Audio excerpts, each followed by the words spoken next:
ఒక చిన్న గ్రామంలో రాము అనే బాబు ఉండేవాడు. చిన్నవాడు, కానీ హృదయం మాత్రం పెద్దది. అతని అమ్మ ప్రతిరోజు పాఠశాలకు వెళ్తూ ఒక గుడ్డ సంచి ఇస్తుంది.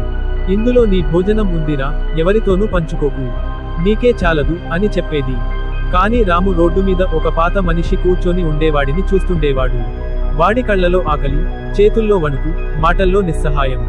ఒక రోజు రాము దగ్గరున్న భోజనాన్ని వాడి వద్ద పెట్టేశాడు. తాతయ్య, మీకోసం అని నవ్వాడు. ఆ తాతయ్య చేతులు వణుకుతూ అన్నం తీసుకుని కన్నీళ్లు పెట్టుకున్నాడు. బాబు, నేను రోజంతా ఒక్క నోటికి పెట్టుకోలేదు, దేవుడు నిన్ను ఆశీర్వదించాలి. అదే రోజు రాము అమ్మ కోపంగా అడిగింది, నీ లంచ్ ఎక్కడా?